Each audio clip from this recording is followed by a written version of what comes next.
Hurricane Harvey hits in 2017, and are you acting SOC at this point? Yeah. Okay. So tell me what happens. Tell me the story of you're taking a you ultimately take a little bit of heat for this, but what happens?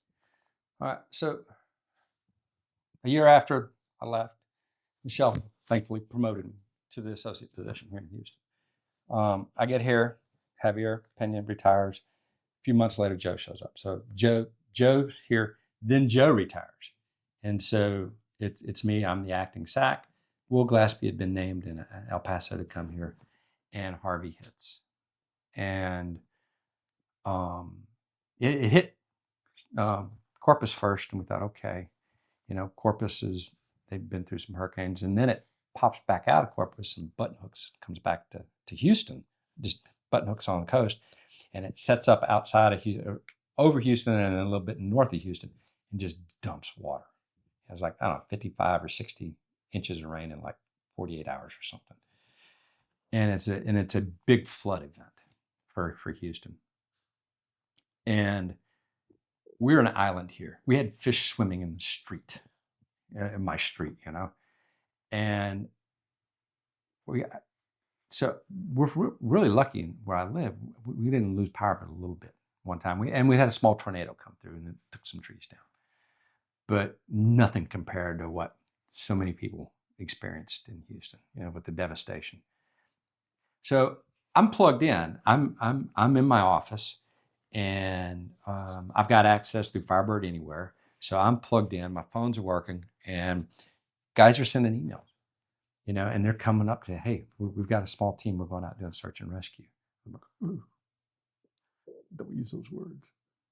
And it's bothering me because I've already gotten direction from headquarters, from the 12th floor, saying, you don't have the authorities to do search and rescue. You're not covered. You're not legally protected. Do not allow your people to do search and rescue. We are not a search and rescue. That is not in our mission. It is not in our legal authorities. Ooh.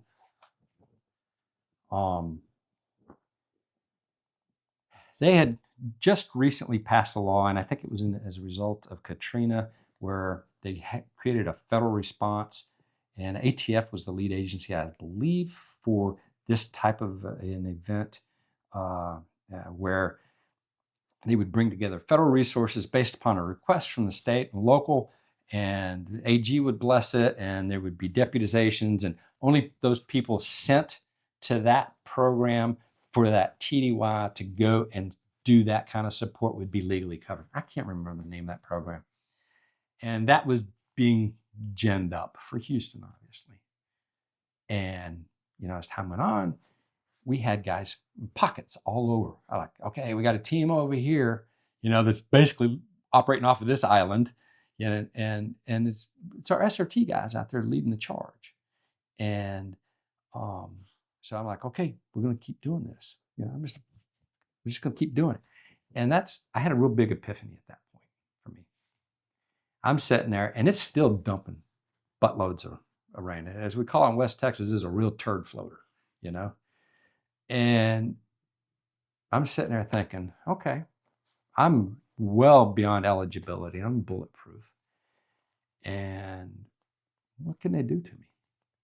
We're going to do search and rescue.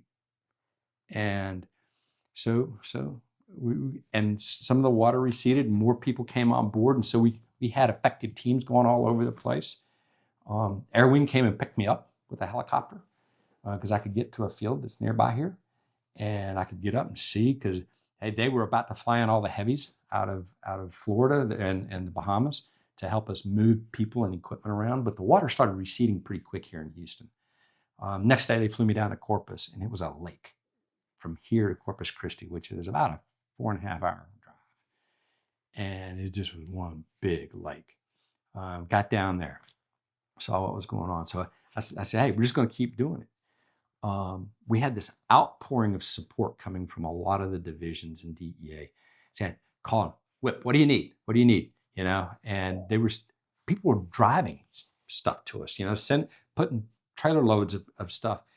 And so we had to sort of create a quartermaster system, at our warehouse. Our warehouse never flooded, So I was able to put a team, and I put my wife in charge of it. She was an ASAC here. I said, Ruth, I need you to go. I'll get you these team members. We need to account for what we're getting. Because in this warehouse, we prepared for hurricanes in Houston long before I ever got here. And it's a process, and we do a hurricane meeting at the beginning of the season each year.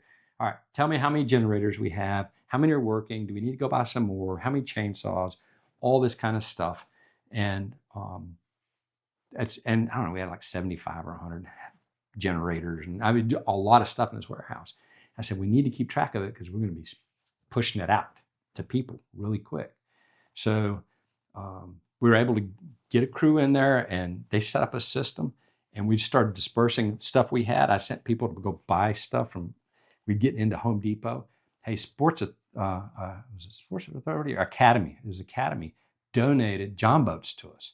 So they didn't give us the motors, but our guys were using us for search and rescue. We had one team pull out a bunch of elderly folks out of a flooded nursing home. They're pulling them out of the second story, putting them, I got pictures of it, I sent those to headquarters, pissing people off. Putting these old folks on these John boats, getting them out of the floodwaters. So we start getting more and more stuff. And so they set up a big accounting system, and they're dispersing stuff. Once we got past the search and rescue, then we went into the recovery mode. And we did Houston Division employees, contractors, task force officers first. We had about 35 homes that were devastated, flooded. And you got to get into that. So when that happens, you get everything off the first floor if it's a multiple floor, and you cutting sheetrock, pulling insulation out, spraying it with Clorox so you stop the mold. This was August, hot, the nasty waters, cottonmouths, I mean, all kinds of stuff in the water, not to mention the mold that happens with the heat. So we went from a search and rescue mode to the recovery mode, and we were taking care of all our homes. Then we moved into any DOJ. We put out the word of DOJ elements.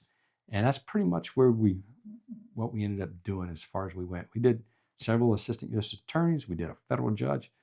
That federal judge over in Beaumont, those guys are golden forever, But we had people getting harm's way pretty bad a couple of times. But hey, they were able to make it through some rising floodwaters because they had to keep releasing some of the reservoirs because otherwise the dam was going to break. But we just kept pushing through it, and headquarters admin folks were shutting down our expenditures, the authorities. And Will Glaspie helped from El Paso. He would make some phone calls, but the deputy administrator, Rob Patterson, he was a stud in that thing. He fought some major battles. He and one other guy out of Chief Counsel fought some major battles for us to like, hey, they have to do these things to get the Houston Division operational again. And so we were able to fix some of that stuff. And I never had a conversation with the administrator about it. Okay. All right. And that would have been Administrator Rosenberg at that time.